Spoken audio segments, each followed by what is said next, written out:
Hey guys, Will and Basil here with Grayson Hobby, and today, do we have another thing of eggs? I'm not really sure. No, this is the KingKong Tiny6x from LDARC. You know what? I don't even know it. KingKong.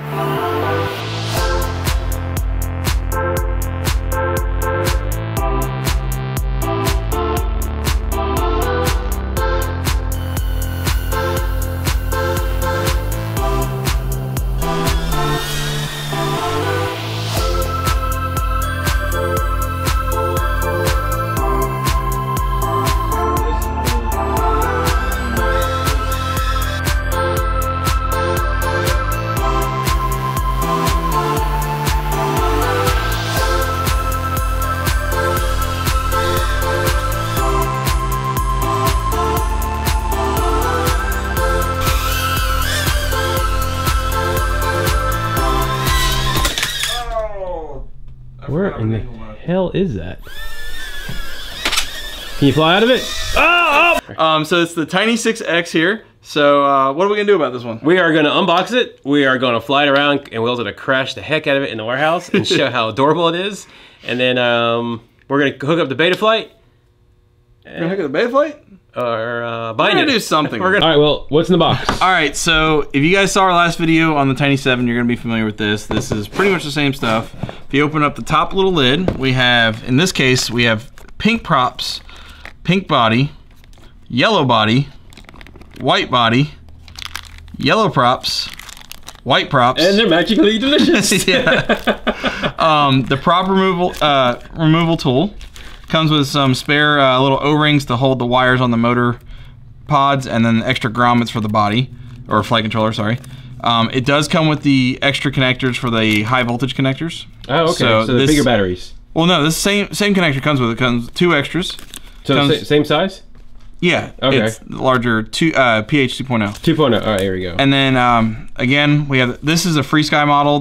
We also have the FlySky model, but this is the manual for the receiver in this case. The little booklet with, you know, words and colors and it tells you actually how to open it up and plug it in the betaflight, all that good stuff. It's not a bad little manual. Very good. Open the top.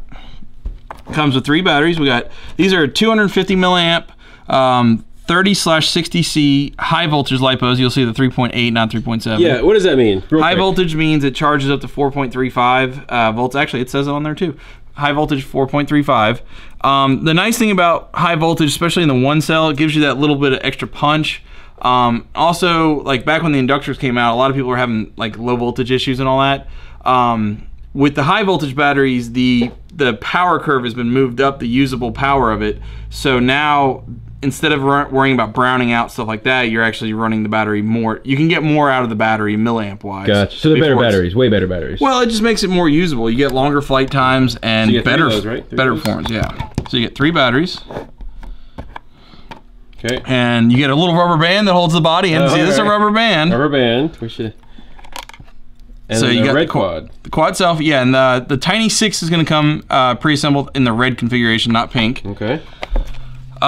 You also get the little cell checker there, the little battery meter, okay. little light up meter. Blue is fully charged, and then it goes lower all the way down. Okay.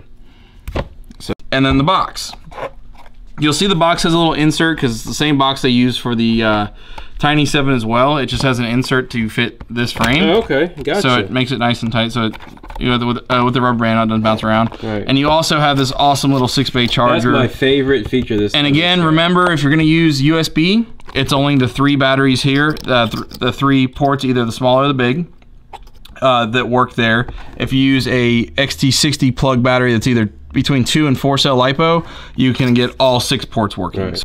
All right, let's charge the battery while we talk about the quad here. All right, so I'm gonna get the batteries on charge here and plug in. So you have a Dean's battery with an XT60 adapter. Yeah, don't judge me. And we're gonna, all right, we'll charge all 3.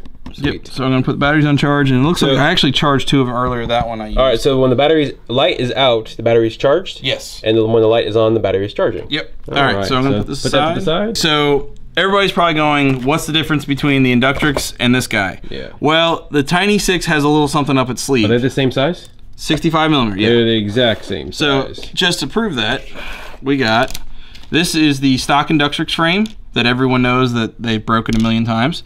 And then this is the Tiny6x frame.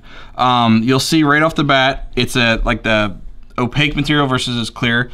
These have the slanted vanes, these do not, these are flat. So that is kind of a downside there. It's a little less thrust capability. Oh, like little yeah. direct, okay. But it's stronger. It's stronger. So that's more like the easier 10s and stuff like that. Okay. You'll see little braces in between the pods which stiffen the frame.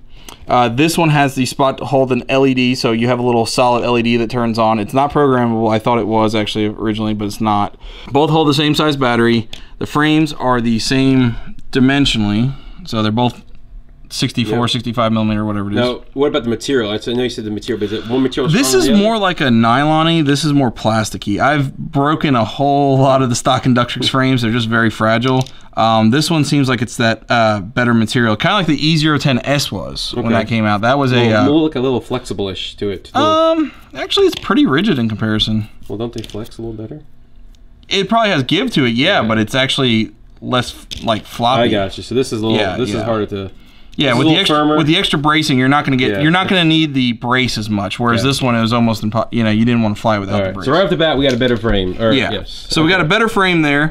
The camera is a 150 degree 800 TV line camera. So what's that mean, real quick? 150 degree field of view. Yep. And so that's 150. 800 TV line. So that's a pretty. That's like a 1 degree, and that's like 150 degree. Yeah, we'll go with it. You also see it has 3-blade props, but one thing a lot of people are not going to realize that the the Tiny6 originally did come with 6mm motors. The Tiny6X did what the Tiny7 did. They bumped up the motor size. So the Tiny7X uses 7mm motors. So now we have a beefier motor than what would come on the regular Inductrix. So it can handle a little more grunt. It's got a little more torque on the bottom. So better body, and more powerful motors. Yeah. And obviously better battery. That's really what's going to be the winning factor over something like the Inductrix right there, is the ability to have the bigger motors on it. There we go. And we have, without battery, 26 grams, 26.1. The old stock Inductrix was 21.8. A lot of the mods were running the brace, that added 2 grams there. Right. And going with the heavy duty connector, which added probably another gram. So honestly, they're probably about the same weight once you actually get this one set up right. Stock motors on these, I think, were about 15,000 kV equivalent. So 15,000 RPMs per volt. And this one is 17.6, yeah, 17,600 kV equivalent, which is a big boost in RPM compared to the stock Inductrix.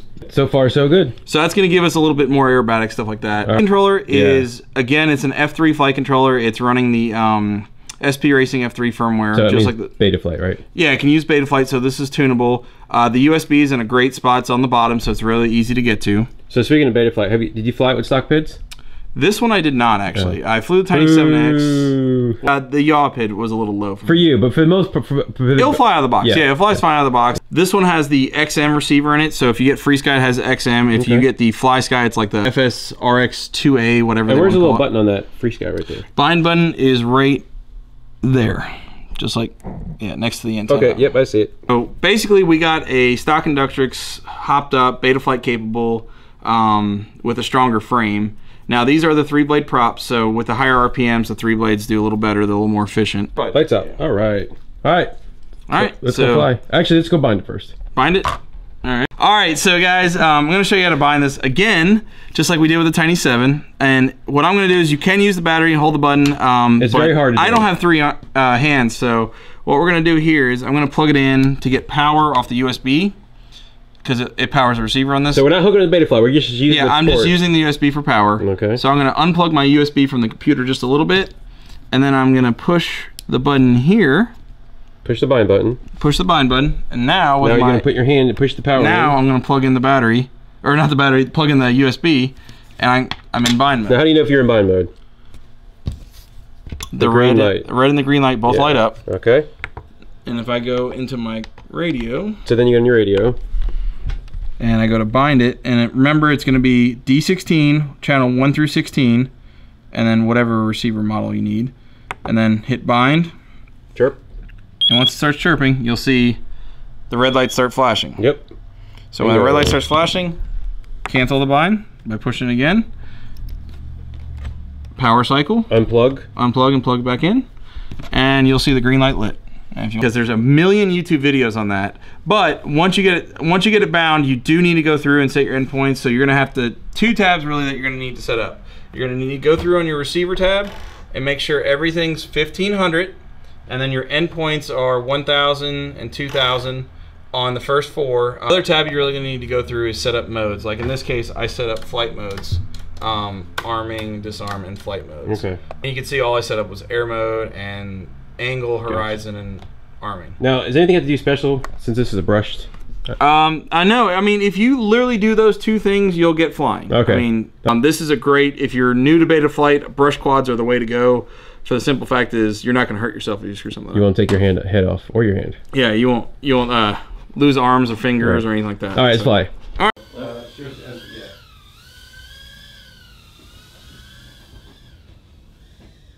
Well, $1 million question. How long is your flight right there? Well, that was 3-minute timer expired, and then 1 minute and 20 after that. So, well, I just reset. Oh. That help you any? So about a 4-minute flight, a 3.5-minute flight. So what do you suggest everyone to set their timers to? I'd probably start with 3-minute timers. Okay. That last 30 seconds, it was, Okay. So about 3 minutes. Yeah, I would say start with 3 minutes and go from there. Cool. All right. So pros and cons between these two. What do you think? Well, pro-wise, that comes with a case. That doesn't. This doesn't. This comes with extra props. Extra props. This doesn't. Extra bodies. That one. This doesn't. Extra. How many batteries? Comes with 3 batteries. 3 batteries. How many batteries? 1. 1 battery. Let's see. Betaflight. No Not betaflight. Yeah. Charger. No charger. Well, crappy 1-cell charger. All right. Okay. Here's your case. And. Yeah. There's your case. Realistically, guys, you got high voltage LiPo capability, multi-bay charger, a really nice case comes with everything, a tool to take the props off, extra props, extra bodies, extra batteries. This is a great little package for someone looking to get into it. You can get this. A lot of my locals, what we've been recommending is this with a QX7. Yes. To get you going. It's been a great little starter package. Fail safe. I meant free Spectrum. FrSky, yeah. FlySky or FrSky. Yeah. Or Spectrum, but yeah, there is a Spectrum one of it. As of right now, I probably wouldn't bother getting the Spectrum version of the Tiny6 and Tiny7s. Yeah. Just the receiver's kind of bulky, kind of big, and it's if they put the longbow receiver in, it'd be great. Right. The receiver in it's just All right, there you go. There's our 5-minute closing. 50-second pros and cons. So let us know what you think about this. If you have one of these, let us know what differences you like or not like, and that's it. Are you sure you're recording? Yes, now I can record. I'll watch you record. Okay. Remember that video by Bardwell and everybody? Yeah. I'm watching a video. That's that thing. Video. Yeah. Alright, so now you're in the warehouse, and... Definitely left under